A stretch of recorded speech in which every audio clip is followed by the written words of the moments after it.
امیر جماعت اسلامی حافظ نعیم الرحمان کا کہنا ہے کہ ہم نے فیصلہ کیا ہے کہ حق لیے بغیر نہیں جائیں گے۔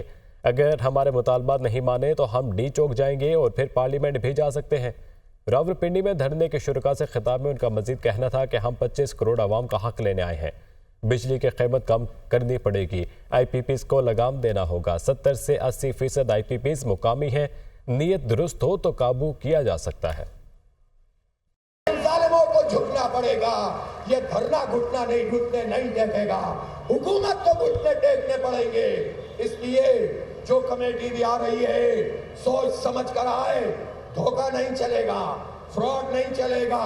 یہاں کوئی فارم 45 سے 43 کا چکر نہیں ہے، یہ جماعت اسلامی ہے۔ خواتین کا بھی پیر والے دن تاریخی جلسہ عام ہوگا، تاریخی دھرنا اس بری روڈ پر ہوگا انشاءاللہ تعالی۔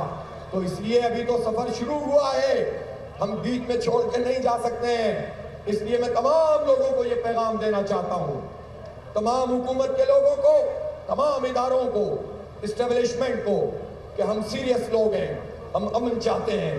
پرامن طریقے سے ہم نے تمام باتوں کو ملحوظ رکھا ہے۔ آگے بڑھتے ہوئے بات کریں، ڈونلڈ ٹرمپ پر حملے میں گولی نہیں بلکہ گولی کا ٹکڑا لگا۔ ایف آئی اے اور ڈاکٹر کی رائے میں تضاد۔ ٹرمپ کے ڈاکٹر کا کہنا ہے کہ سابق امریکی صدر کے کان میں ٹکڑا نہیں گولی ہی لگی ہے، جبکہ ایف بی آئی نے اپنی رائے میں اظہار کیا ہے کہ سابق صدر کے کان کی لوب پر گولی نہیں کسی شے کا ٹکڑا لگا۔ سابق صدر ڈونلڈ ٹرمپ کی ایف بی آئی کے ڈائریکٹر پر شدید تنقید۔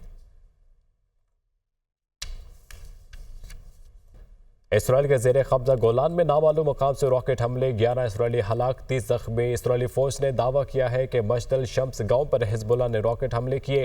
اسرائیلی فوج کی بھرپور جوابی حملے کی دھمکی۔ حزب اللہ نے گولان میں گاؤں مجد الشمس پر متعدد میزائل فائر کیے۔ ہلاک ہونے والے افراد کی زیادہ تر عمر 15 سے 20 سال ہے۔ دوسری جانب حزب اللہ کی مقبوضہ گولان میں راکٹ حملوں کی تردید اور مذمت۔ اور مستقبل میں پاکستان عالمی طاقتوں میں شامل ہوگا، ہنگری کے وزیر اعظم کی پیش گوئی۔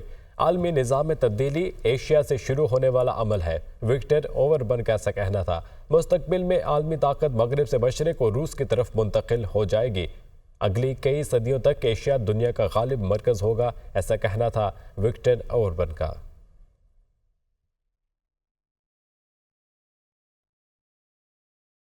امریکہ اور جنوبی کوریا نے خفیہ جوہری معاہدے کیے ہیں۔ روسی وزیر خارجہ سرگئی لاروف کا کہنا ہے کہ امریکہ اور جنوبی کوریا کے درمیان ہونے والے مشترکہ جوہری معاہدوں پر تشویش ہے۔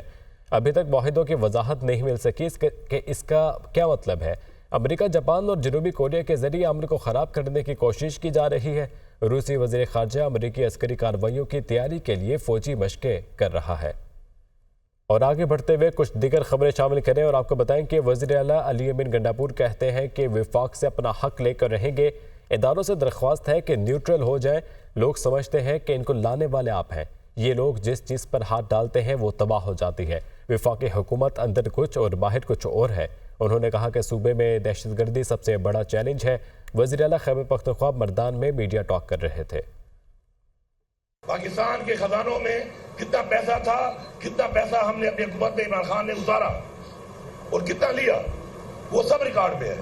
یہ نااہل ہے، یہ نکمے ہیں، اور میں تو کہتا ہوں یہ پنوتی اعظم ہے۔ پنوتی کیا ہوتا ہے؟ منحوس۔ جس چیز میں ہاتھ ڈالتے ہیں وہ چیز تباہ ہو جاتی ہے۔ میری اداروں سے یہ ریکویسٹ ہے کہ آپ نیوٹرل ہو جائیں، ان کے ساتھ رہ کے یہ نحوست کا لعن تان آپ پہ آ رہا ہے۔ لوگ آپ سے گلہ کر رہے ہیں کیونکہ لوگ یہ سمجھ رہے ہیں کہ آپ ان کو لانے والے آپ ہیں۔ ان سے اپنے آپ کو ڈس انگیج کرو۔ باقی موازنہ کیا کریں ڈیٹا کے ساتھ، فیگرز کے ساتھ۔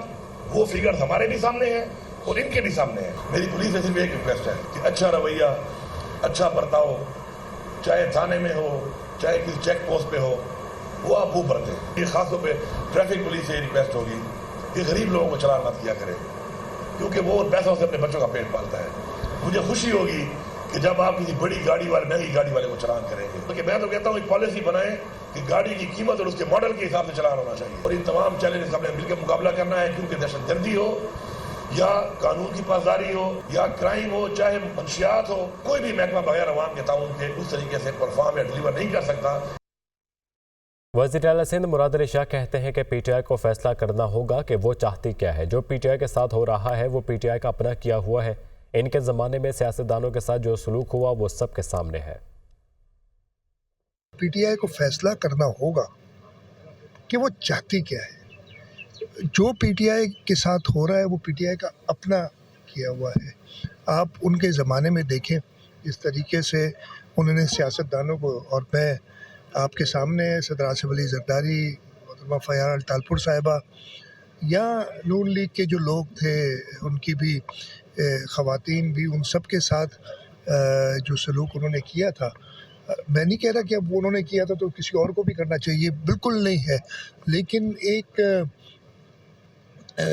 جو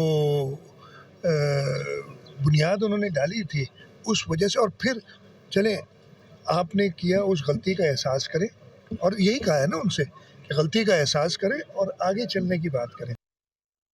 پیپلز پارٹی کے رہنما خورشید شاہ کا کہنا ہے کہ تمام مسائل کا حل مذاکرات میں ہے، جھگڑوں سے کوئی مسئلہ حل نہیں ہوا۔ اچھی بات ہے کہ بانی پی ٹی آئی بات کرنے کے لیے آگے بڑھے۔ کوئٹہ میں دنیا نیوز سے گفتگو میں ان کا کہنا تھا کہ صدر مملکت آصف علی زرداری کی ہمیشہ کوشش رہی کہ تمام مسائل کا حل ڈائیلاگ کے ذریعے نکالا جائے۔ وہ بات کے لیے آگے بڑھے، کیونکہ ڈائیلاگ سے ہی سارے مسائل حل ہوتے ہیں، لڑائیوں سے نہیں ہوتے۔ اگر وہ محسوس کر رہا ہے کہ پاکستان کو آج ضرورت ہے ہم سب سیاستدانوں کو ایک جگہ بیٹھنے کی، اور اس بات کو ایکسیپٹ کرتا ہے تو اچھی بات ہے۔ صدر مملکت کی ہمیشہ یہی کوشش رہی ہے کہ مسائل کا حل ڈائیلاگ سے حل ہونا چاہیے، تو پیپلز پارٹی بلیو کرتی ہے ڈائیلاگ پہ، اور ہمیں ہماری ضرورت پڑی تو پیپلز پارٹی کو اپنا پورا رول ادا کرے۔ جن لوگوں نے نو میں کا مسئلہ کیا ہے ان کو معافی مانگنی چاہیے۔